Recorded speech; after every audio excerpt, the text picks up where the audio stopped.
Dr.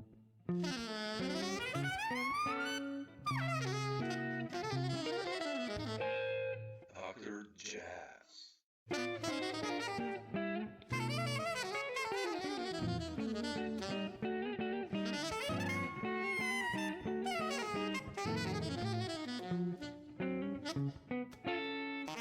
I love the guitar, by the way. Dr. Jazz.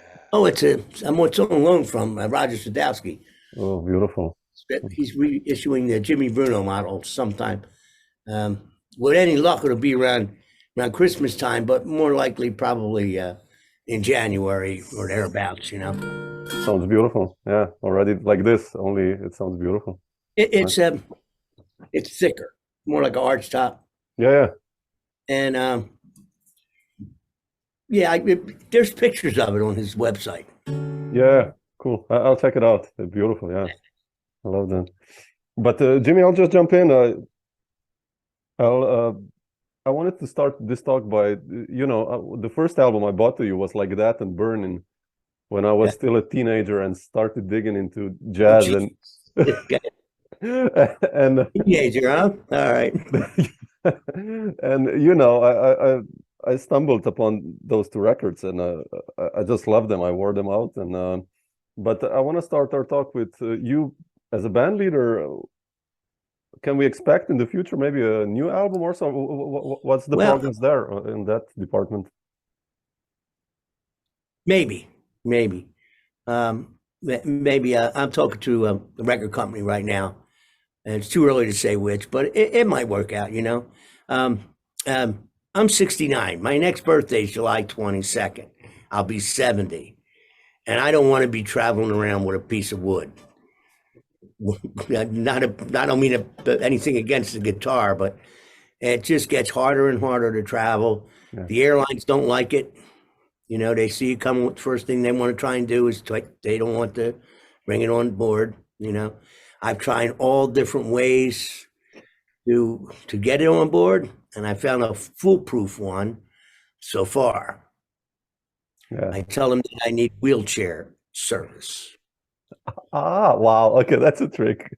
I mean, I hope that nobody from the airlines see it. Yeah, they won't. I don't think so. Yeah. But you know, it's actually it's not totally false. I mean, I can't walk long distances anymore. You know, from when I fell. I was really sick about 5 years ago, and so that's one of the things that didn't come back.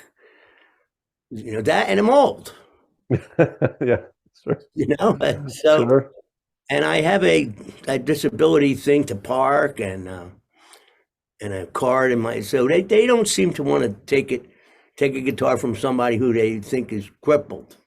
Yeah, I'm not. And no, sure, I know what you mean. Yeah. You should see that. I mean, they will not leave you until somebody meets you or picks you up at the airport. And you should see the look on the person on the other end of the thing, see me come out in the wheelchair. And then I get up and walk, you know. You know. Tricks of the trade. I'm afraid I might burn in hell for that one, but we'll see. I'll let you know. You already started playing jazz, so that's like already a road downhill. So. Yeah, that's true. That's true. You know, the business gets harder and harder, you know, and it's really, really hard, next to impossible for a young person anymore. Yeah. No, I mean, it's just not the same terrain, you know, where to go play and sit in. It's just not the same. And every place that I go in the United States and many places in Europe, I always find a guitar player that just plays incredible that nobody has ever heard of. And there's one, or maybe some towns too. Yeah. You know, they always ask me for advice. I'm so out of touch with the way things are now. You know, all this Zoom stuff. You got YouTube, Facebook, and God knows what else. You know, there's a Twitter. I don't know what that is. I never had the urge to tweet. Yeah, me neither. WhatsApp, and every time I open the computer, I see one. And Facebook and YouTube is enough for me. Yeah, I agree, actually. So, I mean, I'm not sure what to tell people. young people.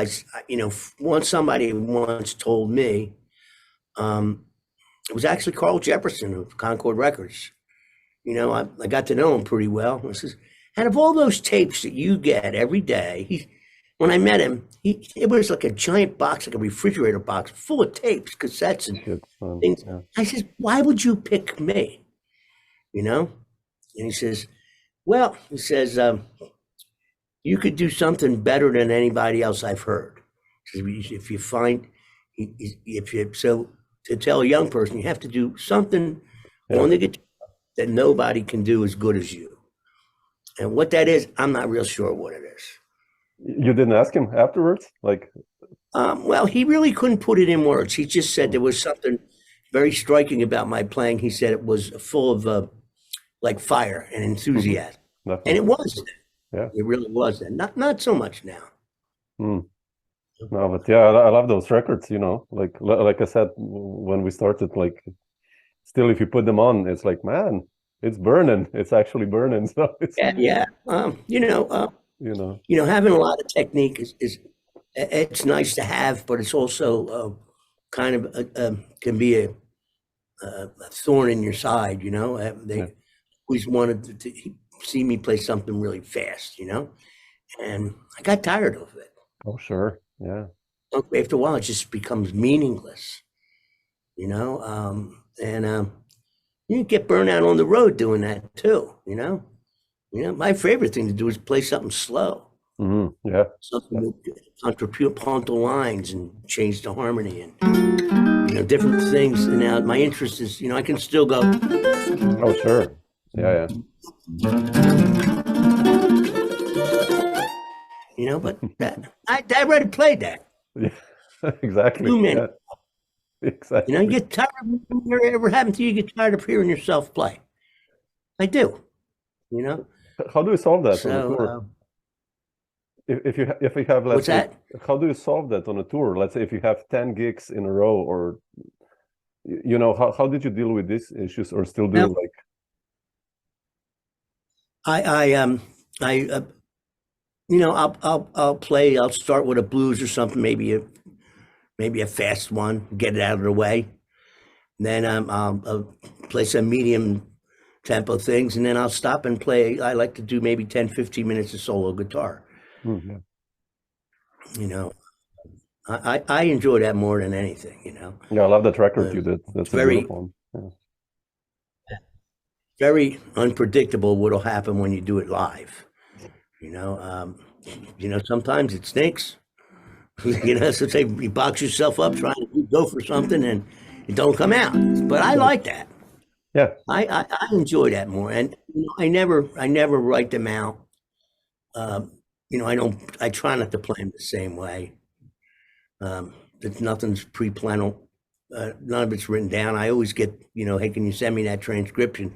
I says, well, as soon as somebody does it and sends it to me, I'll give it to you. I'm not a good transcriber. I don't have the patience for it. And when people say transcription, that to me means you got out a pencil, music paper, and you wrote it down. Okay. Yeah. And I admire that because there's an art to proper musical notation. And I learned all about that when I lived in Las Vegas because I was writing for big bands and different acts. And in the beginning, I made every mistake possible. Trumpet players say, yeah, I can't notate it like that. No. And that's how I learned, by getting yelled at by mostly lead trumpet players, Oh, sure. They're always big guys that could squash you like a bug, but one guy in particular had the patience to teach me. He was a guy named Rick Baptist. He's still the most recorded lead trumpet player I've in probably, I don't want to say ever, but maybe in LA. I think he's kind of semi-retired now. But this guy never made a mistake. I've worked for him for 8 years. Not ever a clam, nothing. Oh, wow. I said, how do you do that? He says, when I was a little kid, that's all I wanted to be was a lead trumpet player, and I wanted to be the best one. And that's a skill to never make a mistake and be perfect. Yeah, especially trumpet, the lips and. Oh, yeah. That's crazy. Yeah. You mentioned you were lazy transcribing. Like, but how did it start for you? Like, let's say, I guess Yeah, late yeah. 60s, Oh, or what like, I would do is like, how did you learn the, I you know? would I would find a lick that I liked, like let's see, Yeah, okay, old like, Charlie Parker, yeah, like okay? ornithology kind of, And yeah, like, yeah. I would steal the lick. I didn't write it down, but then I would I would make it. I would steal the idea, Yeah. or another one.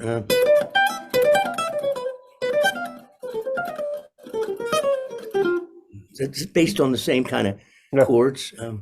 Then I had noticed this.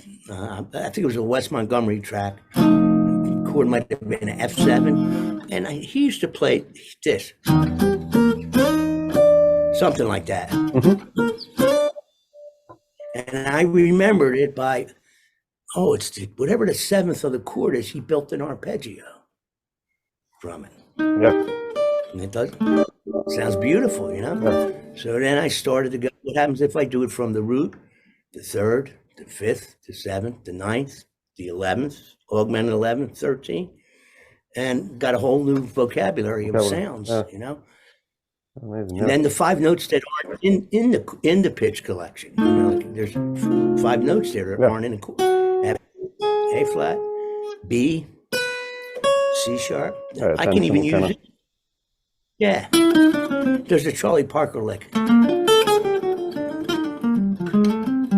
He would play it over B flat. He would also play it over B flat 7. Then I don't know, somebody came along, called it a bebop major, mix bebop major, bebop minor, Lydian dominant. Yeah. I can't relate to that at all, because I mean, there was, what did Charlie Parker get it from? There was no books. Yeah. You know, so I guess some people, I guess it might be a good place for somebody to start, but I don't teach that. I don't think it's real. You know, I don't know. I mean, it's the music that we're playing. It's kind of like handed down, like telling a story. Yeah. You know, like old folk tales. It's kind of like the same thing. You know, some guy shows you this, another guy shows you that. You know, I was lucky. Both my parents were professional musicians. Oh, really? So my father was a guitar player. And he had a hit record in 1959. Guitar Blues Shuffle with the Virtues. Okay? So, but he was really like, really, of course, you know, he played standard tunes, you know, like that, not really like, didn't play like 9,000 choruses of them, but, you know, worked in different restaurants and hotels, a little soft music in the background, you know, and so, so I got to play with a lot of his friends who were older, experienced musicians, and I would just ask questions. Yeah, that's the best. You know, or I'd ask him, what are the chords to this song? I wanted to learn this.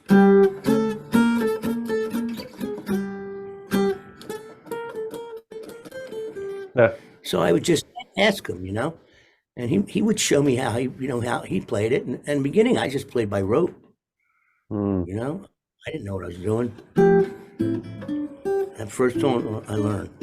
Really? Oh, wow.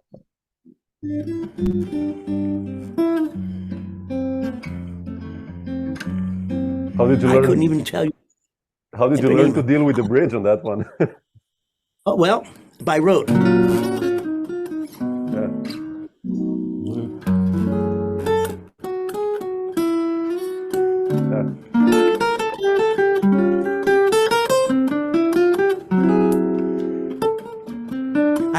I could not tell you when I would play it. I was a kid. I didn't know the names of the chords. I knew this was F something. Yeah. And this was some kind of altered dominant or diminished. I didn't know what they were, the names. Later on, I found out what they were, you know? Sure. And then I started to notice this, like in that bridge. I really like that. Yeah, it's beautiful. Man 11. Then I would listen to records and I would listen for that note and I would find it all the time. You know, and then gradually learn a song without the real book. It's only hard to learn something by ear just the first couple times. Yeah. And after you get there, there isn't a whole lot of possibilities. I mean, you're never going to find any song that the chord C and the melody notes an F. Yeah. It might have it. It might go, or it won't stay there, And if you think about it, you can go.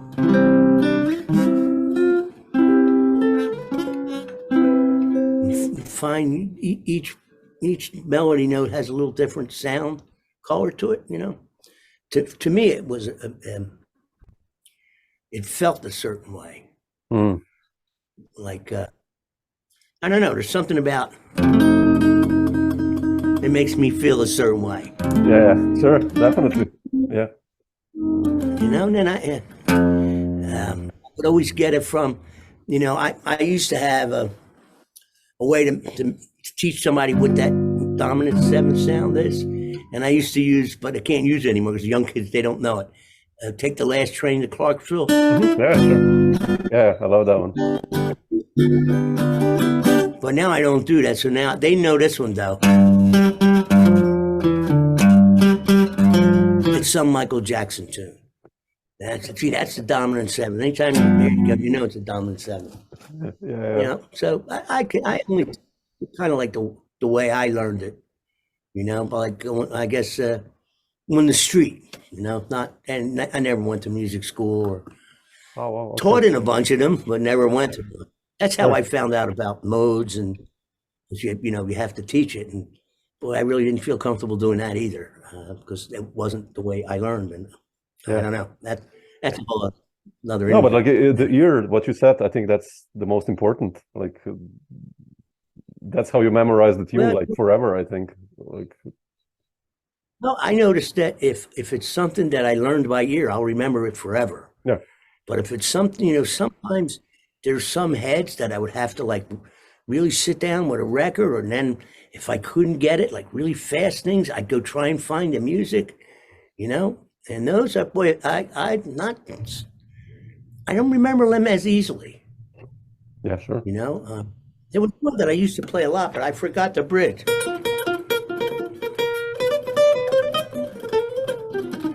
It's called Move. Yeah.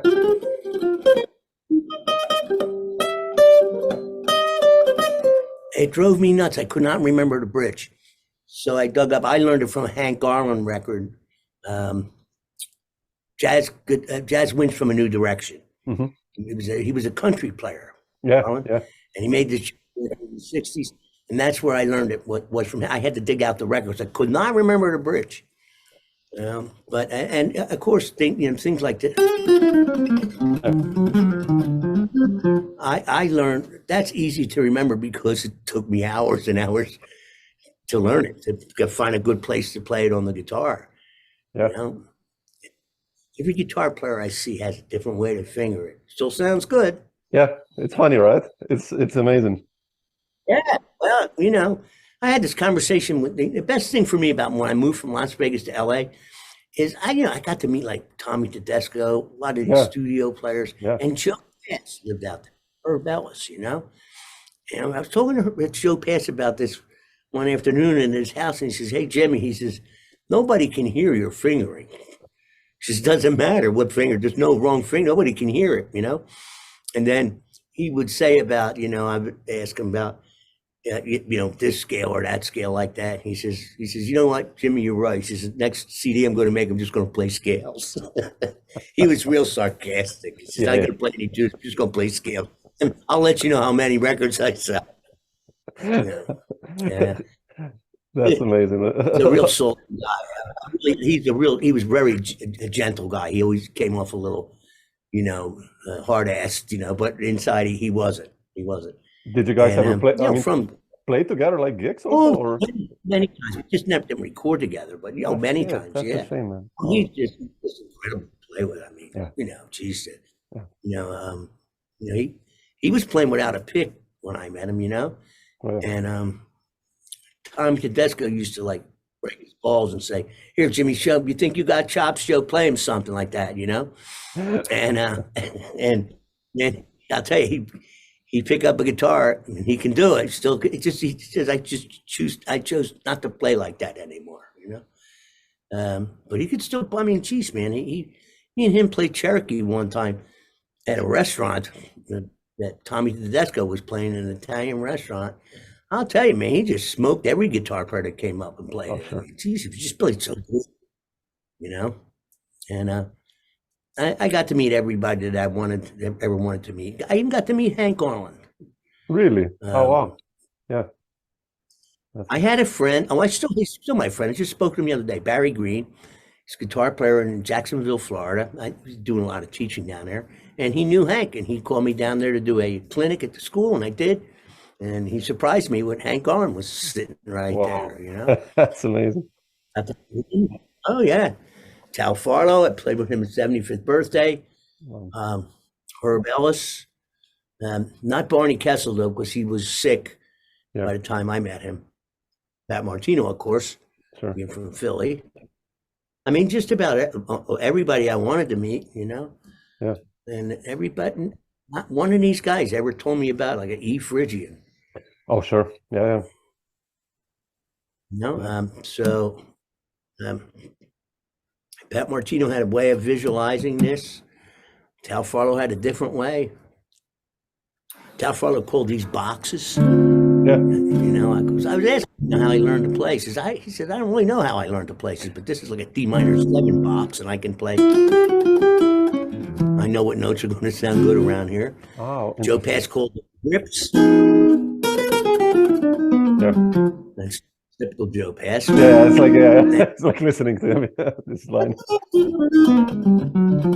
Now, Pat Martino saw everything as a minor. He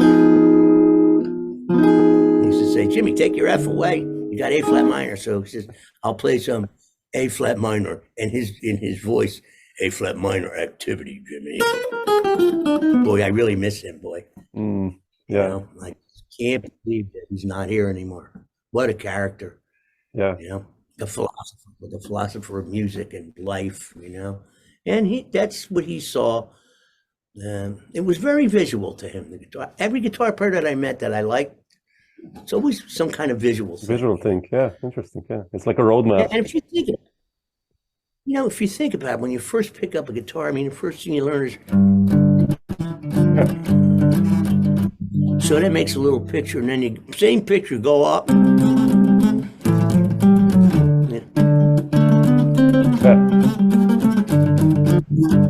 mean, that's a picture, and this is a picture. So, I don't know, it stayed with me. Yeah. My pictures are more complicated now than they used to be. Yeah. But it's still the same idea. Yeah. Interesting. Yeah, it's true what you're saying. But you mentioned Las Vegas. Like, how did you end on the West Coast? Well, I just got married. I was with Buddy Rich band when I was 19. I got married on the band. How did you get that gig? The Buddy Rich gig? An audition. Ah, really? An audition. Buddy Rich was on the Mike Douglas show, which was a TV show, and he was talking to the band, and he says, "Boy, is there any good guitar players in Philadelphia? Because I'm coming through there like that. I'm going to have auditions for a guitar player."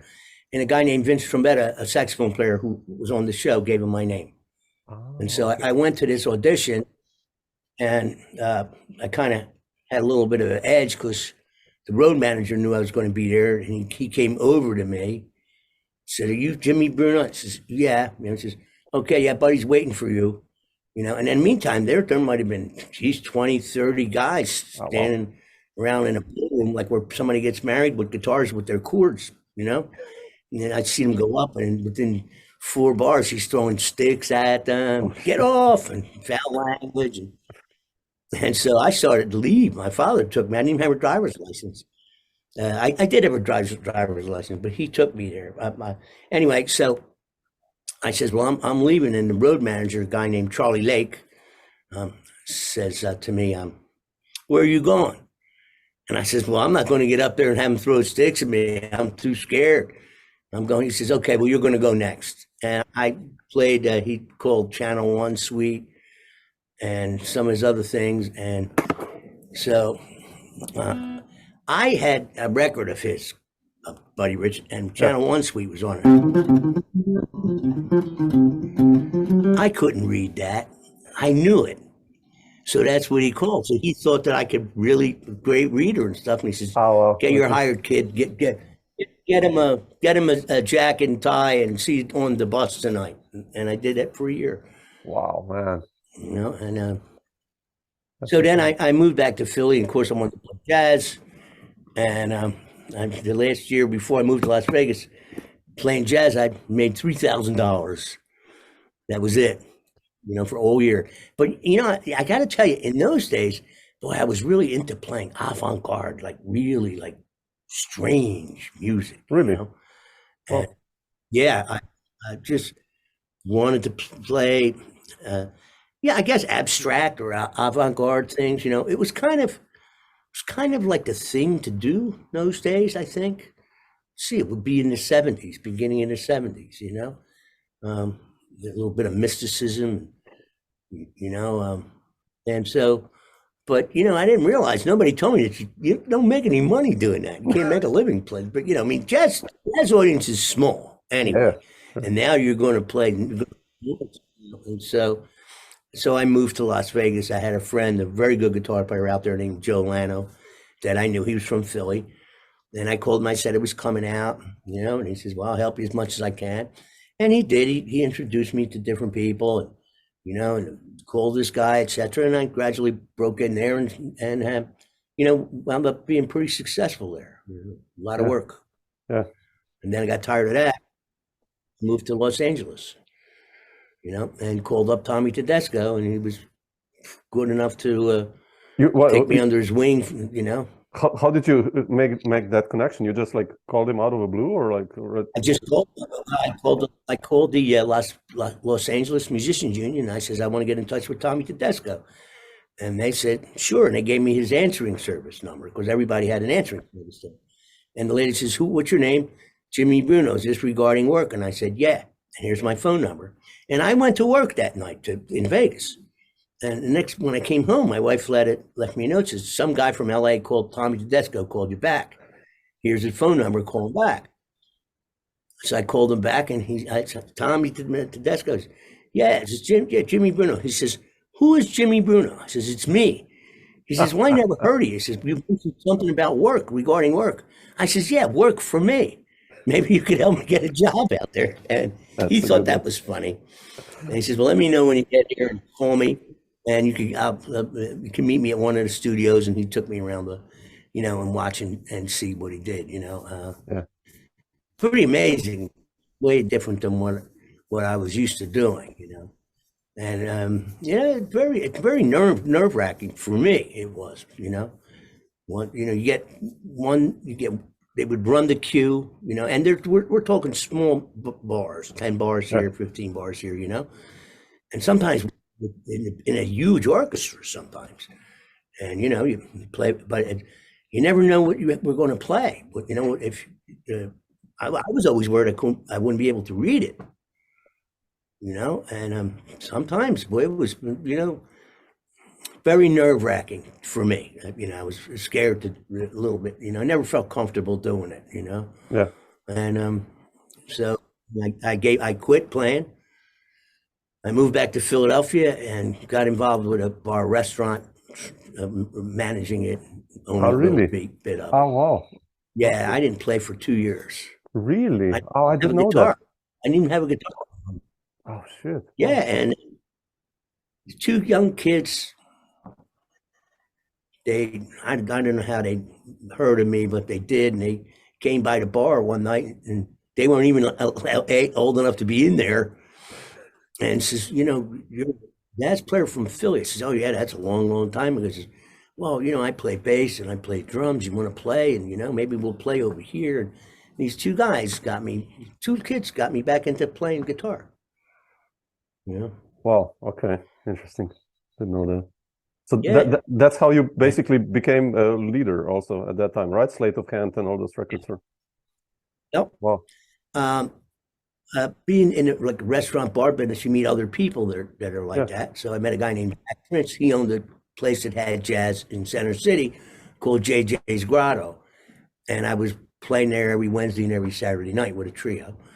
And he would tape me all the time. He liked jazz guitar. He liked just any kind of music. And I said to him, Jack, what are you going to do with this? He said, man, I'm going to get all these, I'm going to get you a record contract. People should know you, right? So he didn't get very far with that. So he finances a record, the first record, Sleight of Hand. We do it in the studio.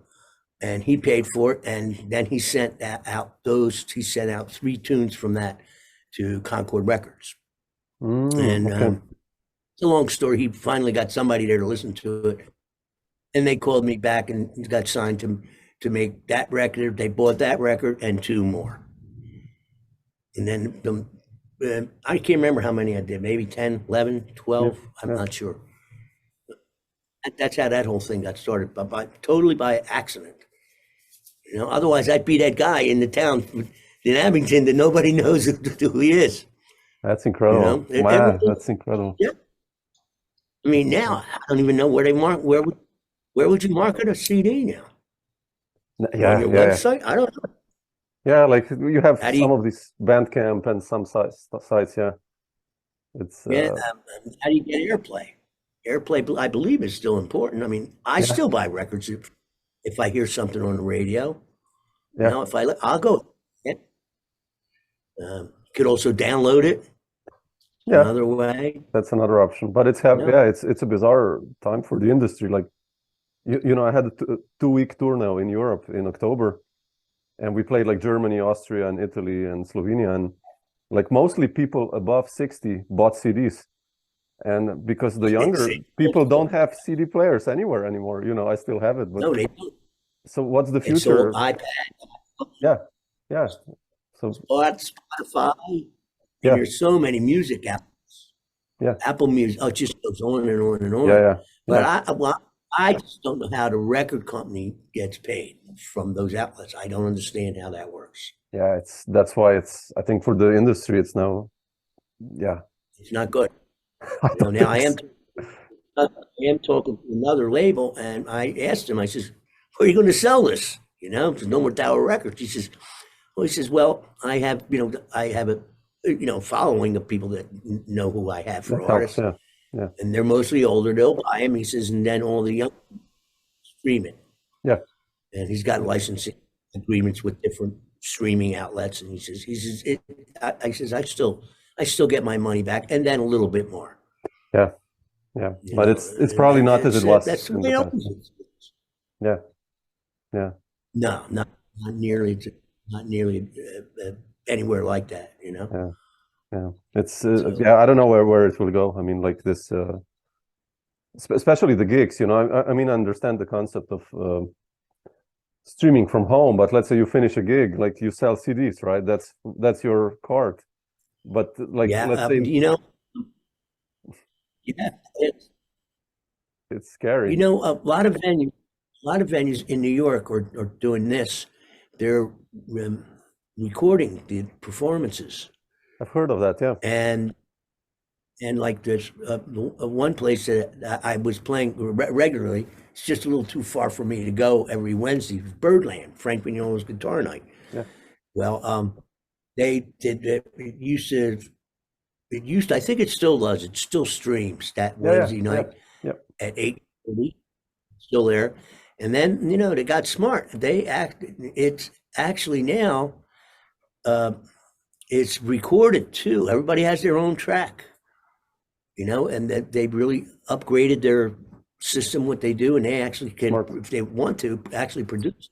That's smart. A pushed record, you know, you can mix it and whatever you need to do. That's not maybe one day that too. Yeah. But Jimmy, I wanted to ask you about, we talked about records, you know, in Concord, and you mentioned Frank Vignola. You had that beautiful guitar collective with Howard. And, I love that stuff. And you did the record with Joey DeFrancesco also, right? Who sadly also passed away. But I know. How did you start the hookup with Joey? How did that happen? I went to see him play in Philadelphia. He was playing a place called Ortlieb's, or maybe he was sitting in. I think that's what it was. And I always, my mother turned me on to him. Oh, really? That's funny. Okay. Yeah, she was still in Vegas. I had moved back, and she says to me, "There's a guitar player on this guy Joey DeFrancesco's records that plays really, really good." It was Paul Bollenbach. Yeah, I love Paul. Yeah. So I went to Ortlieb's, and it happened that they played someplace else, and they were hanging out there. And I met Paul and Joey, etc., and we became friends and stuff. And I asked Carl Jefferson, every guitar player has to at least make one organ trio record, And so they says, "Oh, okay," and they got in touch with him, and that's how we did the Like That record, Yeah. And and actually, I introduced Joey to Pat Martino. Because Pat grew up playing in organ trios, and so Joey says to me, "Man, I'd like to meet Pat Martino, And I says, "Well, you have to like sushi."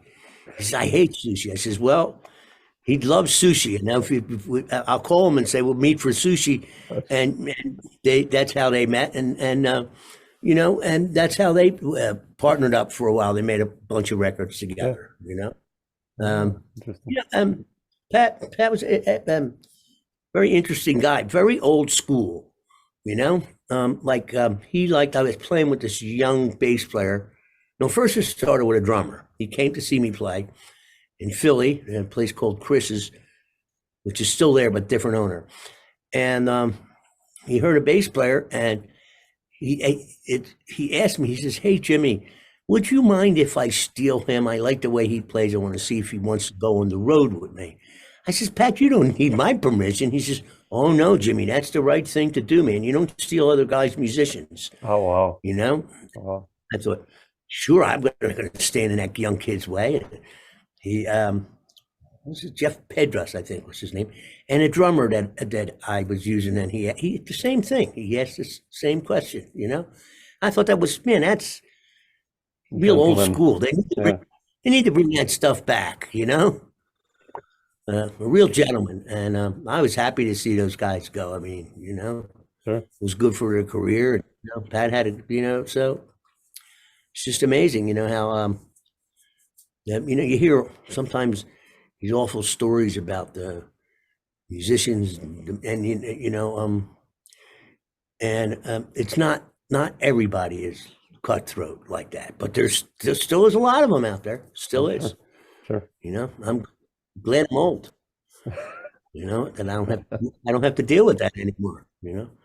I do see it, a little bit of that kind of stuff in New York, once in a while, but it's like, man, you guys are like backstabbing each other for a $75 gig, $125 gig. Yeah. Give me a break. I wouldn't work for that kind of money in the first place. But I don't know. New York's a tough place to live, I think. Yeah. It's expensive, and gigs don't pay much, and I don't know how. I never had the desire to move there. Never. You never spend a longer period there, like live there? No. No, right? Yeah. No, I spent a lot of time there working there, but I never moved there. I never wanted to move there. It was just, I don't know, real expensive. Studio apartment they might be spending $1,500, and they're living in a place as big as this studio. This studio is almost, I don't know, maybe 800 square feet. Yeah. That's big. That's a studio apartment in New York. Yep.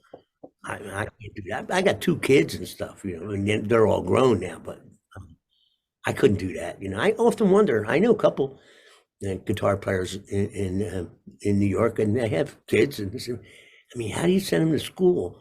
And they look at me like I'm have a cyclops. What do you mean? They go to school? It's free here. They go to, I just don't get. It's just foreign to me. Interesting. I some people that have been there for a real long time, it's not so expensive for them. That's different. But I know a lot of young guys that are from Europe and all over the world are moving there, trying to get noticed. It's really hard. Now it's crazy. Now it's crazy. Yeah. Everybody's good. A lot of good players. Yeah. It's insane. Once again, more hard to get noticed. Yep. Especially nowadays, even harder. I think it's like so many musicians. Yeah, I mean, it was always a lot of musicians. Oh yeah, I don't understand how. Yeah. Well, it kind of some of these guys, when they pass away, they don't have very much money, and that's because they never had a real job, like a job where somebody takes FICA. Yeah. I don't know if you're familiar. It shows security. Yeah. Give it a stand for federal insured something. And so I worked steadily in Las Vegas for 8 years. I had a steady job, so every week they took out FICA, and I used to get mad at the band leader and the contract. What's this shit? What's that tax? Oh, you'll thank me when you get older. Boy, I hated it, because it was a pretty big chunk of money. But man, I would be like scuffling for gigs if I didn't have that. Sure. I get the most you can get from Social Security, and I have a musician pension from LA and in Las Vegas. But what are people going to do now? These young people, what are they going to do? Yeah. Not going to have it, because unless they go like teach in a school, a university, maybe teaching gigs. Yeah. Any place where it's you're going to get a W-2 or a 1099. Yeah. Those are the IRS forms. Yeah. You don't have IRS in other countries, right? I mean, we have tax. Tax. Yeah. But not like different form, different organization, but kind of the same principle. Okay. Yeah. So, now there's a few. I know of 2 musicians that I grew up with, right? And out of all the kids that I grew up with, only 2 of them were smart enough. You get a job. What are you going to do when you first start? You're going to work weddings, okay? Yeah. Bar mitzvahs. One guy was smart enough to get, if he got $100, he sent $30 to the government for FICA, paid his own. And now he has Social Security. I mean, man, at 16, what do I know? I don't want to hear that. Give me the money now. I need new tires. I want a new car. So again, once again, luck. Yeah. I don't know why. Yeah. Well, come on, you sound still amazing. You did back then also, so it's also a lot of work that everyone of us and you put in this instrument. It's, if you imagine, like the other day a student asked me, like, yeah, teacher, how many hours did you practice? I was like, man, I don't know, 20,000, 10, I don't know, it's like a lot. It's a lot. Yeah, a lot. I can remember one time I would practice for 8 hours or 10 hours a day. Exactly. I think I did it for maybe 3 or 4 years, like religiously, and I was reading something about a chess prodigy, okay. And the point of this is that it takes 10,000 hours to become a master in anything. Yeah. And it seems to be right. It seems to be right, Yeah. And what's really funny is all my friends are doctors, because I wanted to be a doctor when I was in high school, okay? And so I have a lot of fans that play guitar, and they're doctors, they're MDs. I won't go to a doctor unless if he can't play the guitar, I ain't going. It's a little you have, But, I mean, you think about that. I mean, they spend a lot of hours in the books, for a lot of years. I bet you it's 10,000 hours, I'm sure. And then they get to, go into practice and dealing with it, 24/7. I mean, these, I never realized how many hours these guys work. I mean, geez, it's a lot. Yeah. And so, hey, they deserve every penny they make, I think. Oh, definitely. Yeah. It's also the level of responsibility, it's a different story we're dealing with. So, yeah. I mean, if I play a wrong chord, nobody's going to die. Exactly. They make a wrong diagnosis. You know what I mean? Exactly. Me and my wife, she's a nurse. She's a cardiac nurse. And she retired, but then went back to work because the hospital where she works, they can't have enough. They don't have enough nurses. Okay. They don't have. So she's back very limited. I'm shutting off my email here so it doesn't ding. Okay. And so I don't know, between her and friends that I have, they're all doctors, you know. And then when I got really sick, that's who saved me. I mean, I was ready. They were ready to pull the plug. You know, I was really screwed. I was a vegetable for like 16 weeks. Oh man, wow. Yeah, like in a coma. Wow, you look good now. So you have so much energy. I feel Nice, good. nice to see that. I You feel know, you're like this is ridiculous. The doctors they want to kill me. They want to kill me when they see this. Then, but they torture me. You know, they torture me. man, they will look at this interview and be like, man, Jimmy. Well, one of my best friends is a pulmonologist. Okay, and he's a real big guy too. You know, I'm just kind of like scary guy. You know, and man, he's tried so many different ways to make me stop. You know, and I don't know. It might be. I don't know. I don't think I can ever stop. I don't know. I don't know. You know, ghosts. Cigarettes goes with, because when as a kid I'd practice and I'd light a cigarette and I would never smoke it. It would just burn. You know, get a whole ash full of, you know, this is a bad trigger. The guitar, picking up the guitar, I want a cigarette. Yeah. And everything else, cup of coffee, get in the car, have a drink. I mean, they're all around me. Yeah, And it's part of them. Yeah. And well, you know what? It's kind of good though. You know, you can't smoke anywhere anymore. Yeah. In any club, can't even in New York, you cannot smoke. You know, and that's. It's better. I think it's a good thing. It's a better thing. Yeah, I agree. Actually, it's also you don't have to throw out your clothes after a gig. No. But you know, when I started playing, people could still smoke. You know, and I remember the first gigs I did. It was just like you could throw away the clothes. Actually, like wash them 3 times. It smells like smoke. Yeah. And you know what else too? The binding on the guitars get yellow. Yeah, guitars, but it's true. Clubs. Yeah. Yeah, this one is not there yet, but you know, Roger will holler at me if they get like that, you know. But Jimmy, speaking of guitar, I wanted to ask you something. Those records you did, like, when did you start writing your own tunes? I really like your tunes that you've written on those records you did. Like, how was your progress there?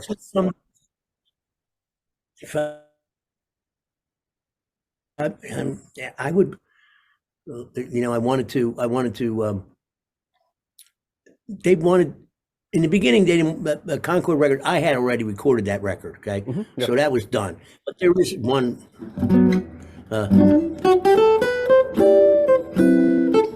It has a lot of names.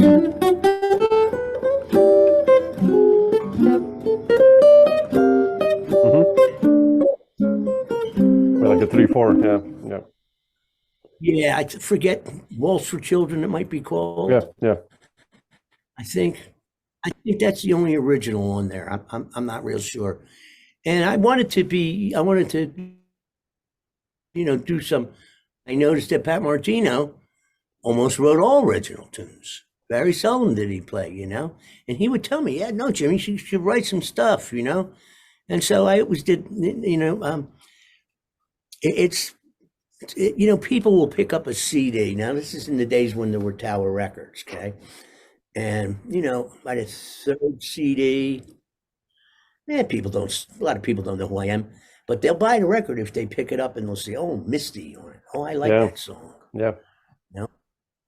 So, I always wanted to do a CD of all originals, but we'll see, it might. You know, so it was always because I had to write, you know, something, and sometimes I don't know, you're just noodling on the guitar and you come up with, you know, like I think this is on the first record. There's another one there called Big Shoes. I was listening to Count Basie a lot, and I was just sitting with the guitar, and these chords, yeah.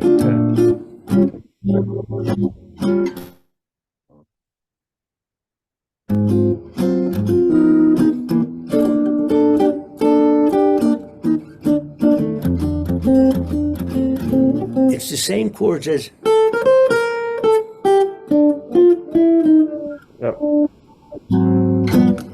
different. Yeah, but yeah.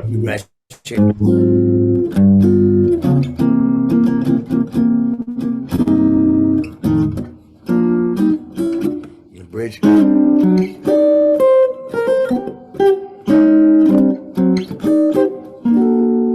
There's a mistake on that first record when I played my own tune. I have to check it out. It should be this. It should have been that chord, but I didn't. I went.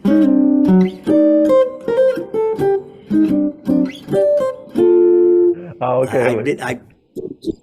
I was afraid to play this chord because sometimes I would not finger it right. It's kind of awkward. So, it bothers me to this day. It's 28 years old. Every time I hear, oh, shit. Because I still have music. And I didn't play it. I chickened out on my own recording session. Well, at the time, I didn't think anyone was going to buy it anyway, so. It's beautiful stuff you've written. That's why I'm asking. I love those tunes. It's really swinging and nice melodies.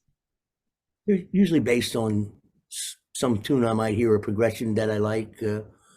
It's nothing that exotic. There were some good ones on the record with Joey that were more involved. I love that. Really Razor's Edge, and what's the other one? Waltz for Nancy. That's yours also, I think, right? Yeah. I can't remember that. I'm blanking. It's a nice tune. It's a beautiful tune. I should play them more, but when you go play out live, unless you have your own band with you or you have to rehearse, you don't play them. Yeah. I forget them. But the one with Joe, I really liked. I sent him that. I thought that music was very hard to play.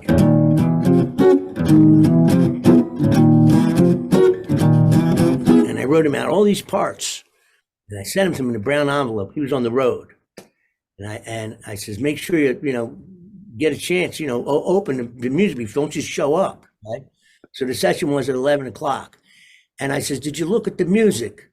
And he was smoking a cigar, and he had the envelope that I sent him with the same tape on it. He never opened it. He never looked at it, okay? Yeah, and I says, and I'm saying, Joey, man, how could you do that to me, man? He says, well, just I'll catch you. I played it perfectly. Yeah. One time through, he had it. And it's funny. I would run into him from time to time, he'd be playing and see me walk in and play one of my original tunes. I said, how do you remember that? I don't remember it. Man. Just what a gift. What a memory he had for that stuff. Yeah, he was amazing. Yeah. I mean, there ain't going to be many people. There ain't going to be another one like him come around anymore. Oh, an organ. Yeah, that's crazy. Yeah. Yes. You know what else, too? He's a great pianist, too. I tried to talk him into playing piano on that record. He wouldn't do it. Ah, shit. That's good. Do it. No, man, it's not my axe. He says, but I'll play trumpet. And he played 2 tunes, I think, on trumpet. He loved that, Yeah, and he was, the last time I talked to him, maybe 6 months ago, he was learning a saxophone. Yeah, I've heard that. He was sounding pretty good on it. Yeah, it's like, geez, He also plays very good drums, too. Oh, really? Wow. Anyway. That's amazing. Man. What about you mentioned Pat Martino a lot, and, Frank Vignola and Howard.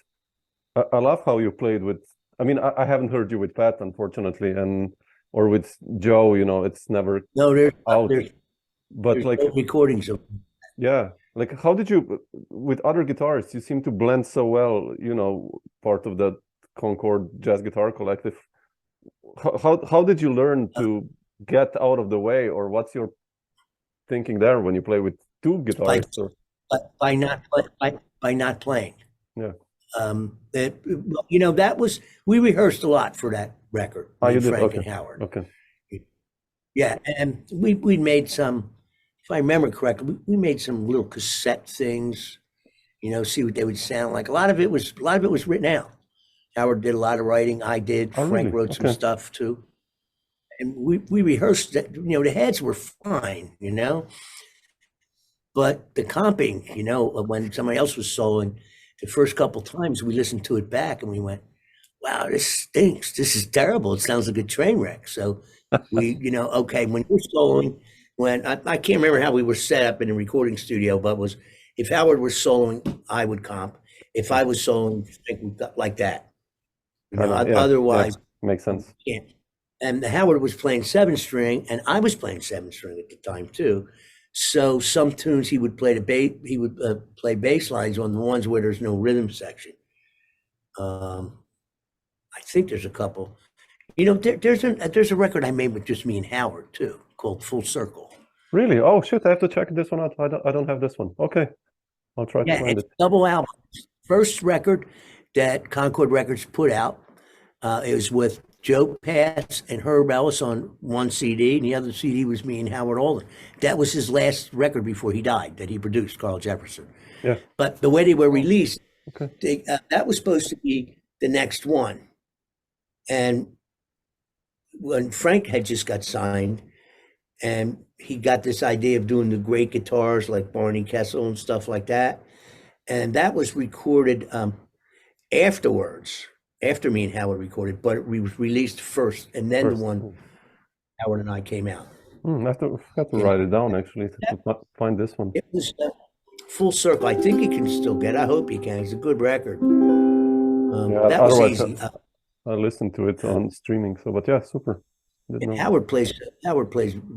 He plays really good, and he makes everybody sound good. Yeah. And the third record, man, we had a lot of fun with that too. There was a tour connected to that record too. After the record came out, we went, I don't know where, we started in San Francisco at Yoshi's, I think, and we played a bunch of places out West Coast, we had a lot of fun, Yeah. Did you guys ever make it to Europe did you ever tour Europe with your projects or? Myself, I've been there, yeah. Italy mostly, Germany a couple times, not recently. Yeah. The best place I went with my own band was, not even my band, was the Blue Notes in China. Oh, okay. Wow. Really? Beijing and Shanghai. And I found the bass player over there. Actually, my booking agent hooked me up with a bass player who was connected to Ron Carter. Like he took lessons like a protege of Ron Carter. And he was emailing me, what tunes do you want to play? And a not really nice kid, he played so good, and he found drummers that were from New York that moved to China. Wow. They married Chinese women or Japanese women, and it's pretty funny. It wasn't anything like our State Department told me about. Nothing even close. I was so misinformed. Yeah. It wasn't anything like, I had no sense of that I'm in a communist country. I didn't feel confined, not total misconception about the whole thing. Yeah. I know that they do a lot of things better than we do here in the United States. Like, for example, there's no telephone poles with wires. It's all underground. Yeah. They don't fix roads in the daytime. It's all after midnight when least amount of traffic. Yeah, things to learn. Yeah, I mean, I had a good time. Of course, I was a guest of the communist government. I really was. Okay, because I had to go to the embassy and answer all these kind of questions. What songs you're going to play? And really, man, really. Yeah, and wow. What did I said? They're all love songs that people sing. Can you get the lyrics and have them translated into Chinese, wow. et cetera, et cetera? Then I'm thinking, well, how are they going to know if I play? Yeah, exactly. So I just asked the guy. I says, let me make this easy. I says, what is it do you not want me to say or in these songs? He says, well, you can't put down anything that can't put down communism or something pro Taiwan or pro. I says, well, I have no interest in doing any of that. I mean, I want to come home. I want to visit the country. I want to come home. And the guy just through a translator. he just says, "Okay, you seem okay to me." And it was funny the whole time. Maybe we didn't speak any English because it was a translator. And at the end, he says, "You seem okay." Oh, wow. And Okay. he stamped the thing. So when I went there, I got the VIP treatment. There was always somebody with me, Yeah. Chinese Heard speaking that. Yeah. person. And they told me not. Our State Department says, whatever you do, don't mention Trump. Okay, I'm not going to mention, but I forget what was going on there. But he was always saying something whacked out. Yeah. And so I get in the cab. The cab driver speaks English. He says to me, "What do you think about Donald Trump?" First words when I says, "Really?" I says, "They told me not to talk about that." He says, "Oh no, we like Trump here. Tell us." Oh boy, and they also told me don't ask about Terman Square. I think it's called. Yeah. And the same driver says, we passed it, and he pointed it out to me, and I says, "Boy, I would really like to go in there." And he says, "You really want to go?" I says, "Yeah, I would love to see it." He says, "I'll pick you up 2 hours early." Okay. And so we did. And there was a line of cars to go through. And he flashed something at the guards there. But we went right to the front of the line. And he told me, he says, "You can take as many pictures as you want, but not of the military." Yeah. And it was fine. I mean, it made perfect sense to me. I wish I could go back. Right now, I don't, the way things are now, I don't think it's a good time to go now. But Yeah. But I still talk to those people that I played with over there, Yeah. I really would. It was like they knew more about American jazz than I did. The musicians, they really did. They knew who everybody was. Oh, Les Montgomery, they knew everybody, and so Yeah. interesting, real fun. Interesting. Yeah, I hope to get that you'll come to Europe one day again. Would be nice to see you, Yeah. with a rhythm section, whatever. And No, that would be ideal Right. if I'm willing to pay for it, yeah, But right now, and flights are real expensive. yeah, There's it's really, it's terrible. a lot of inflation here in this country right now, It's even though they say that it isn't. You don't have to be rocket science to figure it out. Go to a grocery store and you see it right away. yeah, it's all over the world So- actually. Yeah, it's here It it's the is same. In everywhere. Europe, it's the same. Ukraine war and all that influencing everything. So, but Yeah, I'm not sure. I don't know why it's like that now, and it wasn't 2 or 3 years ago. I don't know why. And Yeah. I don't think it's Putin either, because the prices here started to go up before he started whatever he's doing over there. yeah, it's Yeah, all connected now. Like also the COVID, I think, left its Well, that consequences, and everything. It's all sure just did. It sure did. I thought that was going to be the end of the music business for sure. yeah. It really did. And let me tell you something, it's back, but not as the way it used to be. No, Not so. But like in October, where we played in these clubs, like all the owners of the clubs said, like, we are back, but basically 30% less people come. It's just, People. so Yeah. maybe in a couple of years it will return if. Maybe. If. It's even like that in New York, I think, too. It's I've heard, not the same crowds I used to. And there's I hate to bring it up, there's a crime problem there in New York City. A lot high crime. It's every city in the United States. Philadelphia, doesn't matter. Just name a city. It's a lot of crime, and I don't know if that's COVID related. I don't see how. Maybe more power to definitely. Some people say it is. Yeah, definitely. Yeah. So it does. I wouldn't go out, walk around at night in Philadelphia after dark. I just wouldn't. And I grew up there. And I certainly wouldn't do it in New York. I wouldn't take a subway. I used to be able to take subways. Yeah. Howard Alden. Most of the time I spent in New York, I stayed with Howard Alden and his wife at their apartment. And I remember what we were doing. We were working, we would take the subway 2, 3 o'clock in the morning with a guitar. Yeah. And he says, "I know you take that up to 4 o'clock in the morning. You could be safe." But of course, there was a policeman every other car. Now I don't know, something happened there, you know? I have a hard enough time keeping track of the politics in this little town that I live in, let alone Let alone, Philadelphia yeah, and bigger. But yeah, New York, you know? So, oh, cool. Right. let's see, I would like to, I would like to go back to Europe. Yeah, would be nice to catch you. Yeah. Hope- Good Maybe one guitar day. player. Yeah, I would hope so. It's a good guitar player in Pescara, Italy, Giuseppe Continenza. Oh yeah, You sure. know I know. Giuseppe? Yeah, he's amazing. Yeah.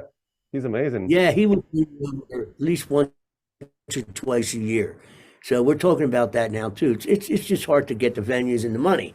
Yeah. You know, Well, if you're we going to used be to in have a Europe, lot. I'm quite close to Italy. So if you will be, drop me a line if you I'll know. let you know. Maybe we can get you a gig Yeah. here in Slovenia also. Would be cool. If you let me Well, know in yeah, advance, you know. So the trick is to get. If I get myself to Europe, I'm fine. Then I can go get work. yeah, It's just yeah. getting there. You I know. How do you say your first name? Samo. Samo. Just the way. Samo. Yeah. Usually people say Samo, but it's Samo. So. What's the language there? Oh, Slovenian. Slovenian. Yeah. Now, 2 million only speak it. So the it's same as when it was called Yugoslavia. What was the language called? no, Was it there it was different? like, yeah, it's like then it was, well, we always had Slovenian, you know, we had republics within Yugoslavia, but like we had Serbian and Croatian and Bosnian, all these which are now independent countries have their own languages as well, which are, they're similar, but still their own Yeah. languages, you know, so I know. I never understood that area of the world. too complex. We got it. That's, Well, the countries would change. yeah, It's very it's, complicated stuff. yeah, Um, why was so- it? Yeah, but anyway, but yeah, like, I mean, Now, incredible. how did you get to learn? How did you learn how to play guitar? 'Cause I heard some tracks that you made. You said you sound really good. How did you learn? Self-taught also. Really? I'm like, I studied languages. I studied literature, American poetry and translation, and I just started playing. I did Right? guitar, and you know, like did the Beatles and Dire Straits and Rolling Stones and all this stuff, you know. And then Oh. my teacher gave me a CD of Joe Pass and of Ralph Towner, and I was just, you know, Oh. two extremes, and I was just like, man, Too extreme. and I just started to investigate. I didn't know shit about scales. Like I played with a Right, yeah. combo and I comped, you know, like with full chords, not Right, knowing yeah. that you can play a third or a seventh or whatever, you know. Right, yeah. But The trick to good pumping is to keep it really simple, I think. yeah, Jim Hall, man, it's like one note. Yeah. It's like the best Small comper in the stuff. world. Yeah. Small stuff, So If you play for singers or a horn player, geez, what is this guy? but yeah. If you play for horn players or stuff, if somebody's going to play body and soul, I would never, first chord's E flat minor, I would never play this chord. No, yeah. The melody comes out like, Yeah, me too. Minor second and stuff. Yeah, exactly. Yeah. Small stuff. Yeah. Maybe leave the chord out. Because that's how I would like somebody to play for me if I'm solo. I won't want somebody. Yeah, Well, they're playing all the good notes, all the notes that I want to put maybe in a line or something. Yeah, exactly. Exactly. Yeah. But cool. I'm lucky to always play with good piano players. They're hard to find. Yeah. The piano players put too many notes in the chord. That's again, a no-go. Yeah, that's tough. Yeah. But anyway. But cool. What else? Yeah, that's it. I'll leave you be, Jimmy. It's like, it's